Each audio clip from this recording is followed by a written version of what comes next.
A retired U.S. military general sounded the alarm on Trump's plan for the war with Iran as tensions continue to grow. We'll tell you who the general is and what he had to say in a moment. But first, please hit the like button and subscribe for more content. Retired general and former presidential candidate Wesley Clark does not believe that Trump knows what he's doing when it comes to this war. He's obviously not alone in that assessment, but he brings a perspective that few can match.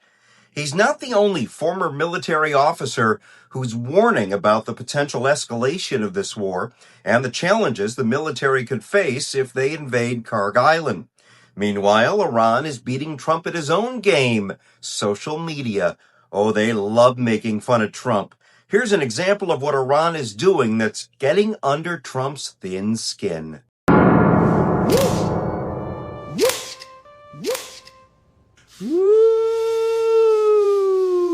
Boop! Boom! Ha!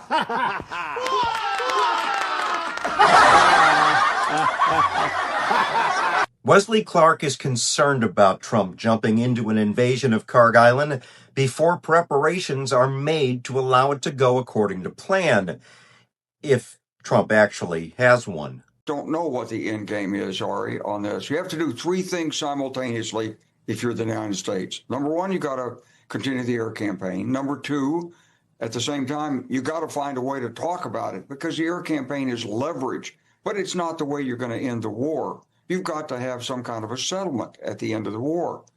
And you got to get the Strait of Hormuz open. And that means troops. And that means lots of troops and more than 2 MEUs. So there's 1.8 million people approximately that live within, let's say, 50 miles of the Strait of Hormuz or the northern shore of the Persian Gulf. 1.8 million. And any of those could be terrorists. If we were to put Marines ashore, you're talking about urban conflict. You're talking about something that's far greater than the capacity of 2 Marine landing teams to be able to handle and provide security. So we don't want to do that, but you may have to do it, and you certainly need to be preparing for it. We'll hear more from Clark shortly. While we know about American opposition to the war, many, especially in the Muslim world, are very critical of the possibility of boots on the ground. Case in point, founder of the Center for Islam and Global Affairs, Sami El-Arian. And this new deadline that Trump has expanded his deadlines as he is prone to doing, of saying that in 5 days it'll be then when we conduct these strikes on energy infrastructure if these talks don't go anywhere. But that coincides quite neatly with the arrival of American forces to the region. So there's been speculation that Donald Trump is trying to buy time before a military buildup. What do you make of that speculation? It appears to me that he's been misinformed. I think his Secretary of War has been deceiving him, has been giving him all these rosy reports. But the fact of the matter is, regardless of how many Marines is going to bring to the situation, he can't actually make that Strait of Hormuz open by force. Even his own Navy can't do it, even though he said he's going to escort these ships. And then he appeals to the Europeans as if the Europeans have more ships than the U.S. does, which is ridiculous. And then even if he occupies the Karg Island, the whole situation could be devastating. What if you put 4,000 or 5,000 Marines on an island and then they get swarmed by Iranian missiles? They will be massacred. So I'm sure his military is telling him all these moves are not going to save the day for him. So he's trying to bluster, he's trying to give all these promises, hoping that somehow the Iranians will allow him some leeway, but they're not allowing him because for them, as I said, this is an existential threat. And they have very tough conditions in place now. They put like 6, 7 conditions. And if he doesn't give in on 4 or 5 of them, which would be real concessions and defeat for them. Wesley Clark knows a thing or two about going to war and the challenges that will present themselves. The former general knows the ramifications of Trump escalating this war. It would be an enormous escalation. And if Iran can retaliate, and they do go after the desalination plants and the power plants in the Gulf states, it's going to be a humanitarian catastrophe there also. Walk us through what the opening hours would look like. Are we talking cruise missiles from submarines, carrier strike groups, stealth aircraft like the F-35? And what is the role of cyber warfare? I mean, could the U.S. cripple power plants without dropping bombs? We could cripple some power plants without dropping bombs. But I think you'd see instead that this would be B-52s and B-2s. We have air superiority and over some places air supremacy. So we can get our aircraft in over there. We can pinpoint targets. We can destroy these power plants. Maybe there's a military connection to this, maybe military necessity. A lot of people will say it's a war crime because mostly these power plants are probably there for the civilian population. And so it'll be certainly a questionable call if we do this.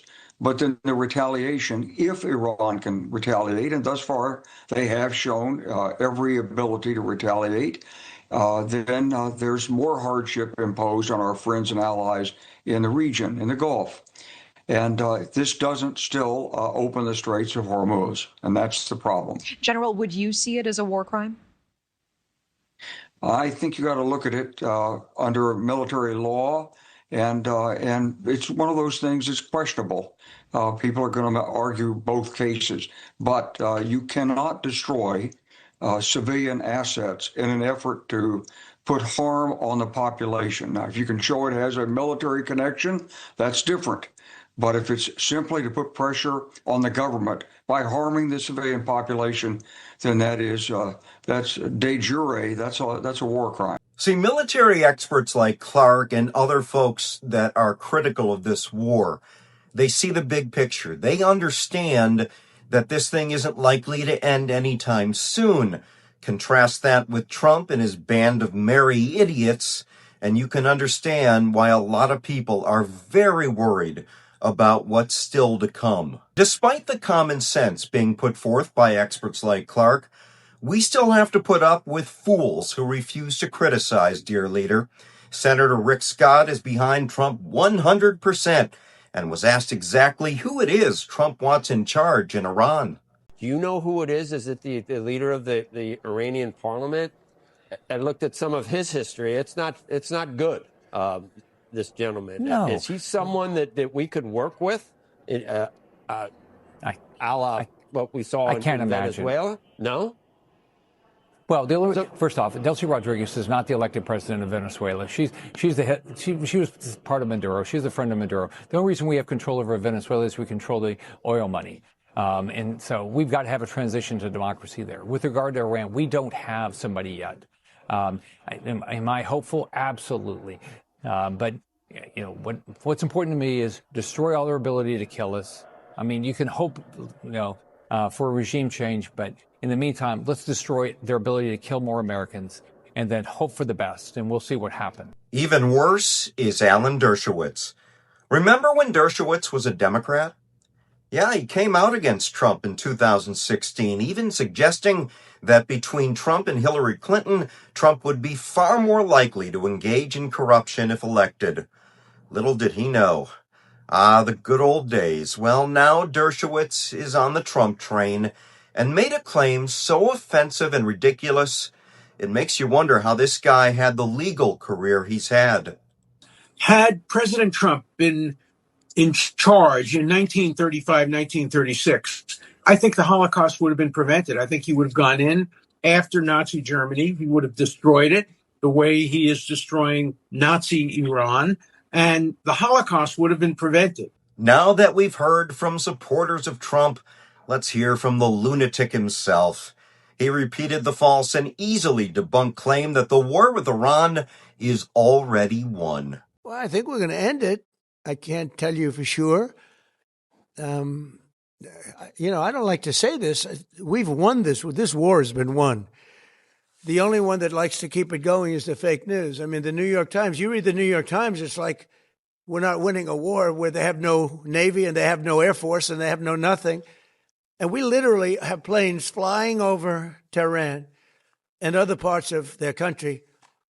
They can't do a thing about it. Sure, Donnie. Whatever helps you sleep at night or during the day. The facts are simple. You did the only thing you do well. You tacoed. You knew you'd lose all of your Gulf states' allies if you bombed Iran's power plants and you folded. The war is already won? Well, maybe you should let Iran know, since they've pounded Tel Aviv and the rest of Israel over the last 24 hours. Tell that to the thousands of American troops who are on their way to the region. Oh, and maybe tell your bestie Netanyahu, because he's expressed no desire to stop. In this most serious and dangerous time, America is led by a buffoon, laughed at by our former friends.